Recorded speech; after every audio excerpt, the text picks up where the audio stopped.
Well, Senator Patrick Leahy has seen it all, and he's never seen anything like what he saw today in the Senate Judiciary Committee. Senator Leahy is the longest-serving member of the current Senate. He is the longest-serving member of the Judiciary Committee. He is a former chairman of the Judiciary Committee. He has attended more Supreme Court confirmation hearings than anyone else in the Senate. And he was outraged by what he saw in the hearing this morning when Republican Lindsey Graham violated the time limit on senators speaking, not by a minute or two, which is common, but by a full 10 minutes, in addition to the 20 minutes that each senator was allowed to speak. And in those 10 minutes, Lindsey Graham launched a rage-filled rant. That's an abrogation of everything the Senate should stand for. You had a Republican member who went way over the time allotted to him, ignored the rules of the committee, badgered the nominee, would not even let her answer the questions. I've never seen anything like that. I've been here 48 years. Here we have a highly respected and respectable nominee, and to be treated that way. I don't know what the motivation might be, what political motivation is, but to see the badgering of this woman as she's trying to testify, I thought was outrageous. Thank you. Pat Leahy has never seen anything like it, and I have never seen Pat Leahy so outraged. Lindsey Graham voted for Judge Ketanji Brown Jackson last year in her confirmation to the second most important court in the country, the D.C. Circuit Court of Appeals. Every single objection that Lindsey Graham raised today to Judge Jackson's record was in her record when Lindsey Graham voted to confirm her last year without saying a word about those issues. Chairman Dick Durbin may have allowed Lindsey Graham to seize control of the hearing for 10 full minutes in violation of the rules because the chairman hopes that by indulging Lindsey Graham, he can win Lindsey Graham's vote once again for Ketanji Brown Jackson. Doesn't look like that's going to happen, but if it does happen, which seems extremely unlikely, then Chairman Durbin did the right thing today. Anything for a vote. Dick Durbin is the chairman of the Judiciary Committee because Democrats lost confidence in 88-year-old Dianne Feinstein's ability to run hearings like this, and so the Democratic leadership pushed Dianne Feinstein aside in favor of 77-year-old Dick Durbin. Now, the ability to run a hearing is not based on age, as Senator Patrick Leahy showed when he jumped in to show Dick Durbin how to shut down interruptions from Republican senators. 10 senators on this committee are asking the chairman to provide those reports so we can do what Judge Jackson just said, which is to assess those reports. And here is the letter. I ask unanimous consent to be admitted to the record. I know the junior senator from Texas likes to get on television, but most of us have been here a long time trying to follow the rules. And he could very easily hand you a letter to go in the record. He's saying he's doing this to help Senator Hawley. Senator Hawley could have put it in, and he didn't. But let's get back to regular order. Senator Hawley didn't write the letter. Mr. Chairman, I ask unanimous consent. Republicans spent the day saying they don't think the prison sentences that Judge Jackson gave to defendants who possessed child pornography were long enough. Lindsey Graham said that the lightest sentence Judge Jackson gave, which was 3 months, should have been 50 years. That's it. That's what the Republicans spent the day saying.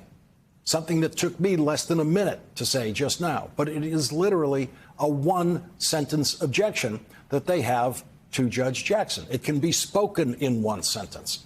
They don't think her sentences for possession of child pornography were long enough. Her sentences were within the norm for federal judges around the country. But these Republican senators don't believe those sentences were long enough. None of them, other than Lindsey Graham, said how long any of those sentences should have been. The potential candidates for president on the committee spent the day interrupting Judge Jackson, not allowing her to finish answers, and Senator Tom Cotton said he did not believe one of her answers. He was accusing Judge Jackson of lying under oath. Republicans were treating the hearing as they do every event that has cameras as a campaign fundraising event. And through it all, Judge Ketanji Brown Jackson persevered. She learned how to persevere when facing challenges a long time ago. Cory Booker is one of the most bipartisan Democratic senators. He publicly refers to Republicans by name as friends. He publicly compliments some Republican senators. And when his turn came today, Cory Booker had no questions, really. He just offered an extraordinary, extemporaneous set of remarks in which he commended Judge Jackson for climbing the mountain she climbed to be now just one step away from the top of the judicial mountain in the United States. We will bring you most of what Senator Booker had to say later in this hour. We're just going to roll that videotape later and let you see that moment that first brought Judge Ketanji Brown Jackson to tears today, tears of appreciation for the people who Senator Booker said made this day possible. But that wasn't the last time that Judge Jackson fought back tears today. The junior senator from California, Alex Padilla, is the second most junior Democratic member of the committee. And so he always speaks toward the end of the hearings. Alex Padilla's parents came to California from Mexico and watched their son go off to college on the other side of the country at MIT, the most selective science-oriented university in the world. He told Judge Jackson today that just as she was discouraged by some from applying to Harvard, he was discouraged by one of his high school teachers from applying to MIT. And then he asked her what she says to young people who doubt that they can achieve what she has achieved.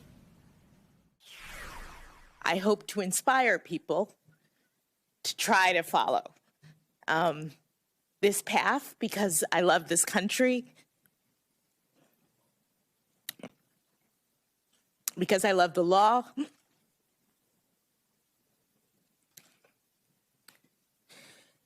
because I think it is important that we all invest in our future. And the young people are the future. And so I want them to know that they can do and be anything. And I'll just say that I will tell them what an anonymous person said to me once. I was walking through Harvard Yard my freshman year. As I mentioned, I went to public school, and I didn't know anything about Harvard until my debate coach took me there to enter a speech competition, and I thought, this is a great university. It was basically one of the only ones I'd seen, and I said, maybe I'll apply when I'm a senior. But I get there, and whoa, so different. I'm from Miami, Florida. Boston is very cold. It was rough. It was different from anything I'd known. There were lots of students there who were prep school kids like my husband, who knew all about Harvard, and that was not me. And I think the first semester I was really homesick. I was really questioning, do I belong here? Can I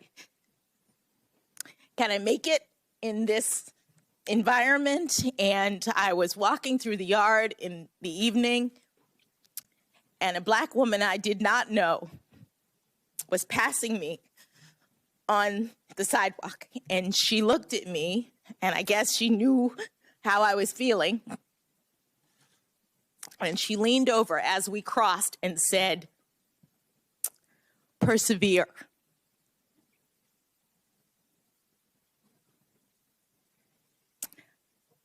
I would tell them to persevere.